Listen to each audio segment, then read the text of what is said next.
ahora sí llegamos al momento que todos estamos esperando. Vamos a ver cómo quedó este claxon. Por aquí ya está Creeper preparándose. Todo listo. Y a la cuenta de 3 vamos a accionarlo. Una, dos. Y... ¿Pero si están listos o no? Sí, ya estamos listos.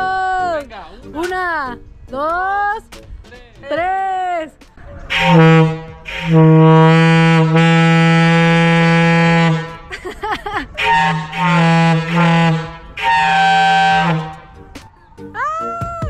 No manches, quedó ahora sí el tamaño del bebote, ¿no? ¿Qué claxon que traía? ¿Qué comparas esto con esto?